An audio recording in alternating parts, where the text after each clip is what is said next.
Hello, Internet. This is Sharif Awad from Ontario International Film Festival. Today we are organizing our second panel in the festival. It is about music licensing and how to license music without paying royalties. I am very happy to welcome Mr. Michael Laskow from Taxi. He's the CEO and the founder. And also music composers Matthew VanderBoegh and Michael Kruk. How are you, everybody? Good, thanks. Thanks for having us, Sharif. Thank you very much for joining us live. I would like to begin with Michael Laskow, and I want to ask him about himself and his company and what kind of music service does it provide for filmmakers? Okay, great. The company is called Taxi. You can find it at taxi.com. And we've been in business for 28 years, helping independent songwriters, artists, and composers get their music to filmmakers, TV producers, record companies, and music publishers. Did you want me to elaborate on that, or should I? Yes, for sure. Yes, okay. Yes, especially for filmmakers, young filmmakers, independent filmmakers. What can the company provide? So the filmmakers can actually email us and tell us, this is the kind of music I'm looking for my film. And we then put the word out to thousands of composers all over the world, songwriters as well, and bands and artists. And we don't disclose who the filmmaker is or what the film is, but we might say something like looking for melancholy singer-songwriter songs that would be good for an after funeral scene in a movie. And all those songwriters would submit their material to Taxi. We pre-screen it looking for the material that is over the quality bar and on target for what the filmmaker needs. And then we send that material to the filmmaker after it's been curated, and they decide what they want. And then once they decide what they want, they can contact the songwriter or the artist or composer directly and work out their deal. But it's important to note that it is royalty-free, but we'll talk more about royalty-free later. So it's a great way for indie filmmakers that are working on a budget to find really high-quality music without paying a lot of money for it. Great. Michael, right now I've been reviewing your website and your Internet Movie Database filmography. You've been working on all type of production. Right now, our film festival mostly include from all over the world and Canada independent production, and also some student films from the international scene and from Canada. And of course, all of these productions, present, like the future of filmmaking. All of them are youngcomers or already established filmmakers who are maybe will get some challenges, in finding music for their content. Tell me on how many level you work with filmmakers, to collaborate with them to create a new soundtrack. Yeah, that's a great question. So the kind of music that I write and deal with is not so much songs, but is like instrumental, what they call underscore music. And the majority of my work would be documentaries. I work a lot with BBC and some very good documentary makers. And I think that, it's always a collaboration, working, a composer working with a filmmaker. And I think that in some of the best collaborations I've had, there's been really good communication from the beginning, and the filmmakers have had a very clear vision about what kind of film they're making. They might be thinking already that they have an idea of what angle the music could go down. But often some of the most interesting projects are where there's time for me as a composer and the filmmaker to talk and exchange ideas, and maybe exchange I can write some music ahead of time and we can work out the angle that the music will take. Because I think often some of the best, I guess like anything in filmmaking, the collaboration between the composer and the filmmakers can make something that's greater than the whole, and bring some fresh ideas into a new film. Yes.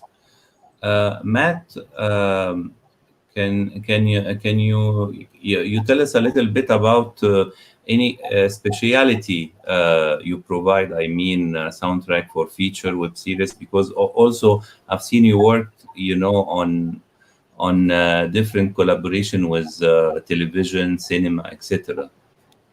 Yeah, so I'm a little bit different than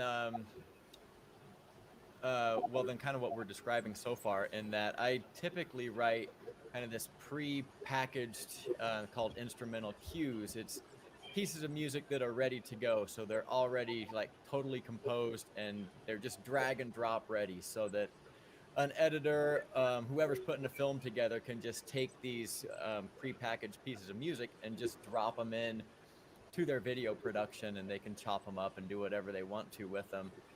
So I don't typically deal much with scoring music, so I don't write music to a picture. I write music in advance, never knowing where it's going to wind up, and hopefully it all winds up somewhere at some point. Yes. And Michael, right now, Mr. Laskow, right now, if I am like a filmmaker who has a short film or like a web series, and I have like some ideas, about what kind of music I would like to put, what kind of songs I want to license, what are the challenges that I could face budget-wise regarding royalties or rights, and what kind of consultancy can you provide to me through your company? So I'm really glad you asked that question, Sharif, because so many independent filmmakers that I meet use royalty-free production music libraries. And there are some that are very good, some that are not so good, and some that are not very good at all, frankly. I guess it's like any business. But people flock to these royalty-free libraries because independent filmmakers have this misconception that when their film comes out, that once a month they're going to have to start writing royalty checks to the composers, which they don't. The royalties are actually performance royalties, commonly referred to as a PRO, Performing Rights Organization. In America, it's ASCAP, BMI, and CSAC. In Canada, it's SOCAN.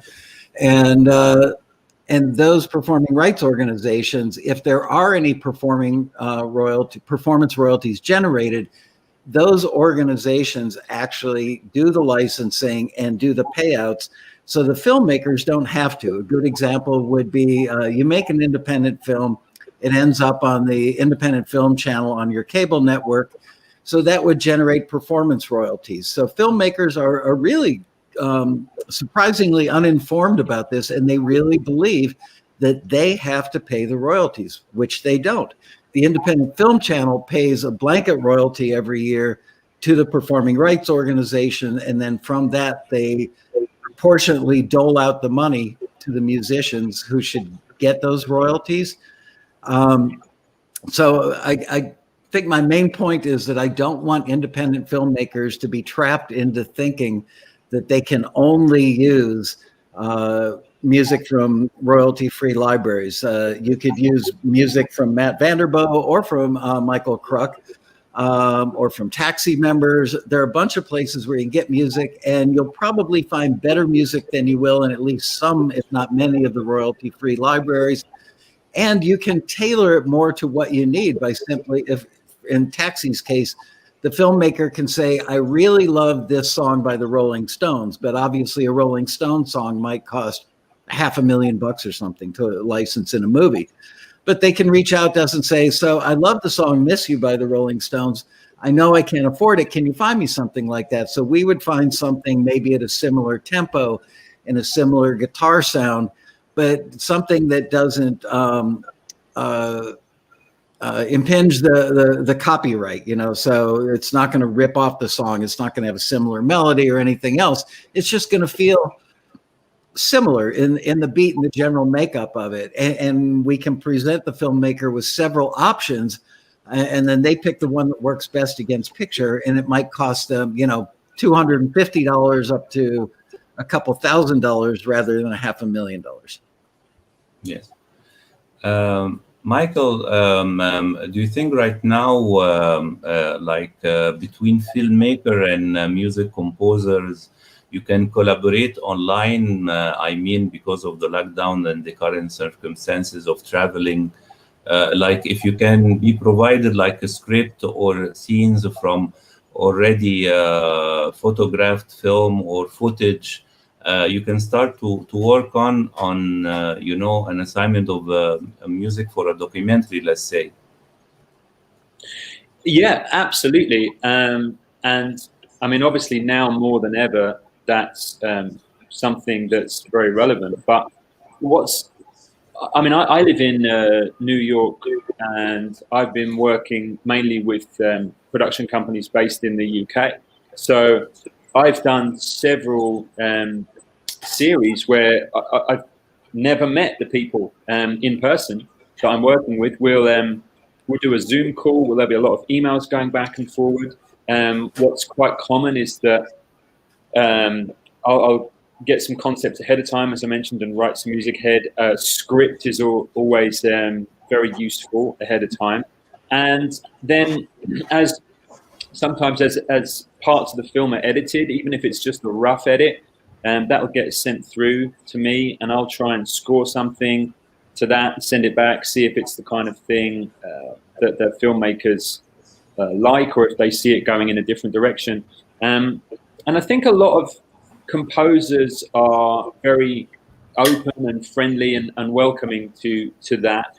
And especially if the filmmakers make it clear at the beginning, it's really good as a composer if someone says to you, hey, look, this isn't the actual final locked cut that we're getting. This is just a rough cut. It's a rough idea. Can we have something that you're thinking along those lines? So as a composer, I know that I am not going to spend a huge amount of hours tweaking every tiny little production element to make it amazing. I will do that at the end, but for those smaller parts of the film that are in the edit, we can go back and forward, sending files, often use a Dropbox or something like that. And composers have the capacity as well to sync music within our software too. So we can, if the filmmakers are in a hurry, we can also give them something synced up and a standalone as well, and they can work from that. Yes. Matt, right now, among this, your work does composing music score for trailers, let's say. Some in the old days, I remember a lot of big composers used to compose like teaser trailer or longer trailer. Does this interest you? Do you like to collaborate on such level, with new outings? Well, trailer music is really its own animal, and there's so many intricacies to that particular style of music, and it's way beyond anything that I've ever done. And so I don't do much trailer music. I'm fascinated by the style, and I love what people can do with that, but it's just never been something that I've focused on. So I don't really have a whole lot of experience there. Yes. But real quick, Sharif, I wanted to go back, if you don't mind, and jump on something Michael Laskow said about Sure. royalty-free libraries, just because my brother and his girlfriend are independent filmmakers here where I live as well, and they know a lot of people in our local film community, and it seems like so many of them always gravitate towards the royalty-free sites, and there's a million royalty-free sites that all have a million pieces of music, and that's just such a risky proposition for filmmakers to go that route, because so many of these royalty-free places are just like, it's open season for composers. Like, there's no quality control. You just upload stuff and it's automatically accepted into the system, and it populates these huge musical databases, which means some like 12-year-old kid who just got his first MacBook and has GarageBand and like clinks a few notes with a fake accordion sound, like they can take that piece of music and it's instantly accepted into a royalty-free catalog. And then these independent filmmakers go to these places and they're trying to find the perfect piece of music, and they got to sift through thousands and thousands of oh man, I don't want to sound demeaning here, but just stuff that's not good in order to find that diamond in the rough. And there are amazing pieces of music in the royalty-free catalogs, but to find it is it's a monumental chore. And I've heard stories from so many filmmakers that they just eventually throw their hands up in the air because they can't find anything good in those places. So as independent filmmakers, I really think that one of the best things you can do is go to a company like Taxi and tell them what you're looking for, and see if Taxi can help find music from someone who does this for a living. The cost is not going to be much higher. It might even be cheaper, because I think a lot of the people that run royalty-free stuff can populate their own price tag on things, and they don't know what the market charges. They're like, oh, $1,000. And it's like they're just throwing arbitrary price tags out because they don't know. And I think a lot of times independent filmmakers they're getting scammed. I mean, not scammed, but they're just getting fleeced by people who don't know better, who are making some inferior quality sounds. And there's just better options out there. So anyways, not Vince, I'll get off that soapbox, but I just thought I'd jump in on that. Michael, if I'm like a filmmaker and I live overseas, I'm looking for non-English content. Is it easy for you to provide me as well, like service, suggest title from other countries rather than the US, the UK, or Canada, and non-English content for me to use in my new production? Yes, absolutely. Ironically, we've got a production music library from the Middle East that uses Taxi to find Middle Eastern music. And most of the Middle Eastern music that they're signing is coming from American composers, which I find ironic. But obviously it meets the quality and the stylistic bar that the company needs. But yes, we have music that literally from anywhere in the world. I mean, we had music, I believe it's called Romani, that is kind of like gypsy music, was a request that we had recently. We regularly get requests for music with Spanish lyrics, all forms of Latin music, French. And we also do a lot of instrumental music, which obviously, the instrumentation would vary and the scales vary from country to country.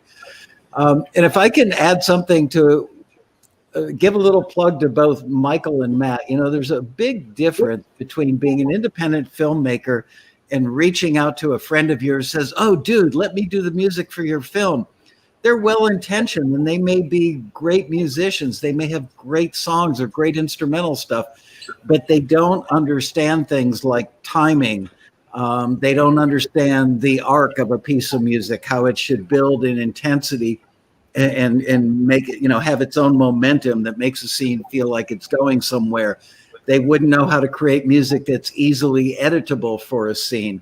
So that's the difference between working with a professional composer and working with somebody who, like Matt said, just, took an accordion piece of music and uploaded it to a royalty-free library, or a well-meaning friend that says, dude, let me add some music to your film.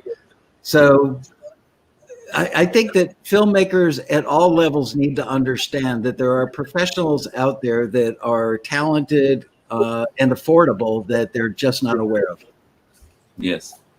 And Michael, right now, what are the option you provide as a music composer for filmmakers? I mean, there are a production that can use, a large number of orchestra. Sometimes a production cannot afford to have like a group of musicians. So how can you work on that, with filmmakers who have, different financial capabilities? Yeah, that's a great question. I mean, many composers, certainly people like Matt and myself, have invested a lot of money in music sample libraries. So this will be the instruments that sit on our computer that they basically emulate live instruments.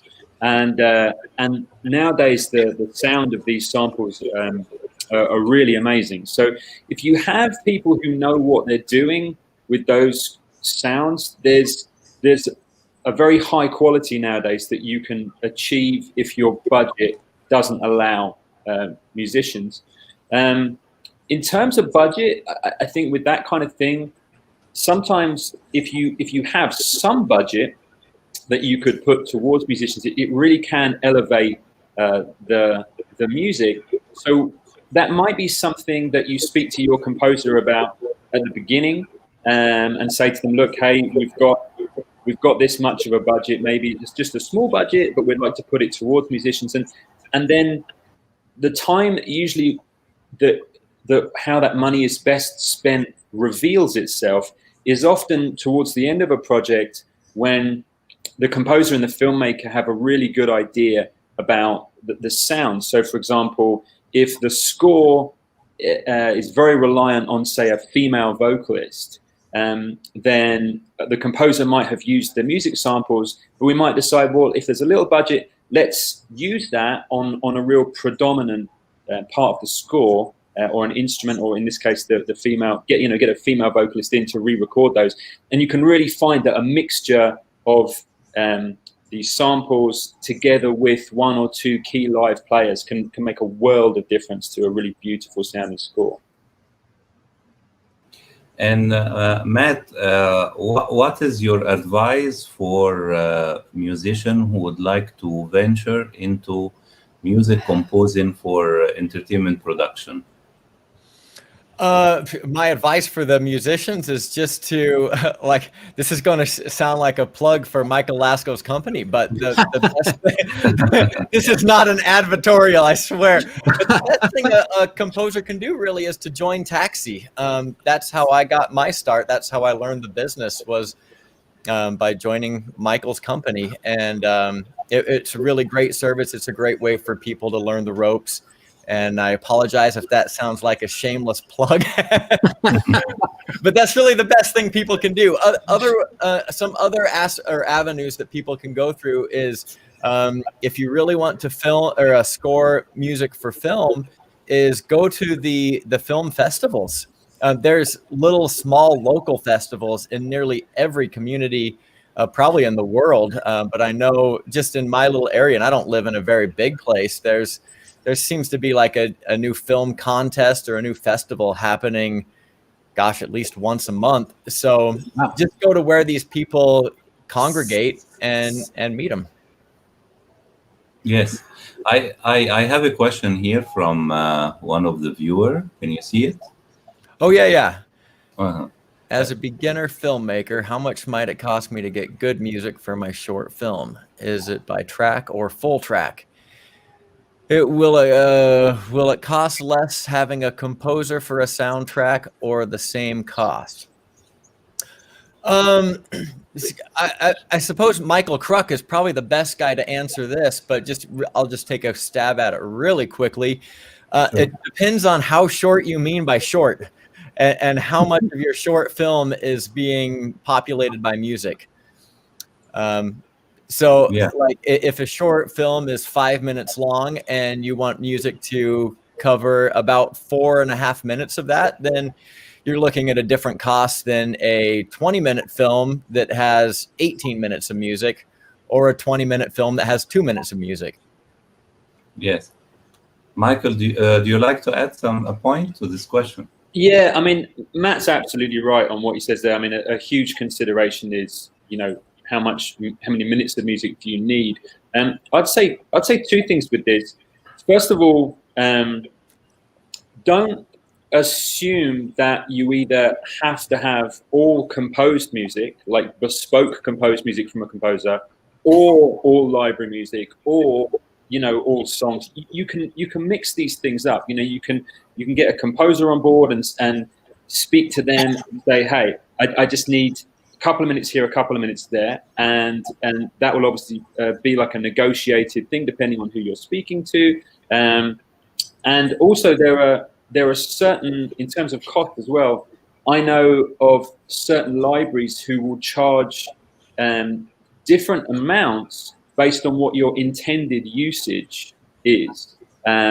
So I've seen it before where a library's gone, hey, you can have this track for this amount if you're intending to, it's not going to be broadcast on network TV, it's not going to go into, cinemas, on a large scale, and that sometimes can be a different price, different cost than if you're making something which is intended to go out across network TV internationally. So I feel I'd love to be able to give you a dollar and cents price. I don't know if any of us can do that, to be honest, but it's about a little bit of research, and you have options. And with the composer element, it's going to depend on who you use, and just, I would say with a composer, find some people you like and talk to them. They're often very friendly people, and put something forward in a nice way.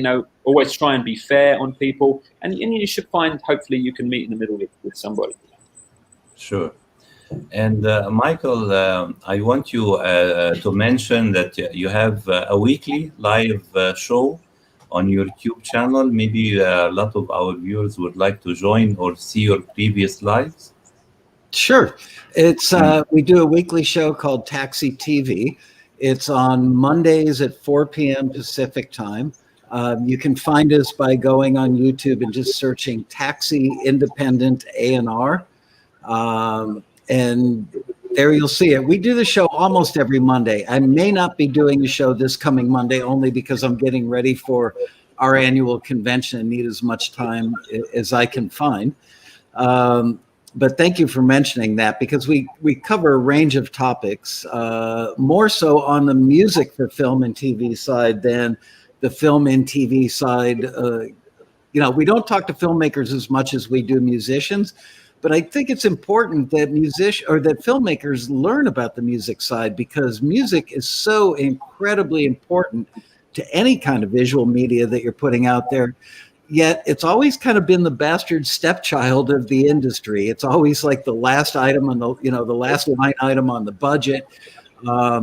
It's almost an afterthought. And what Michael Kruk said was so on the money, that some people who haven't really thought a lot about music or learned a lot about how it's used in picture might assume that they need somebody to score their whole short film or their full-length independent feature, score it end to end, which is probably not going to be the case. Some of it will be scored.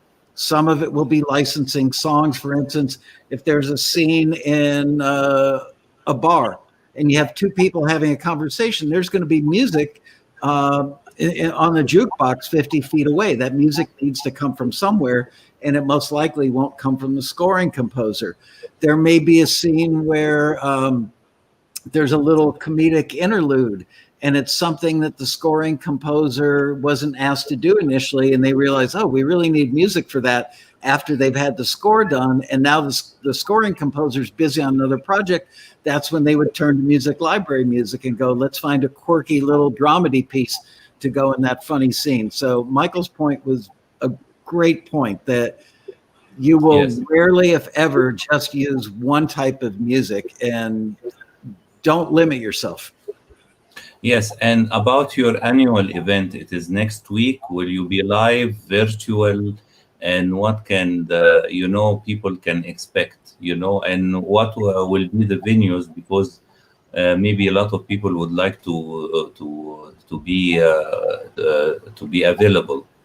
Great. Well, we do an annual event. For 23 years, we've done an event called the Taxi Road Rally, and it's a conference for about 2,500 musicians from all over the world.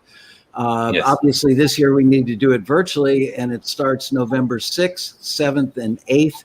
But it's only available to people who are taxi members.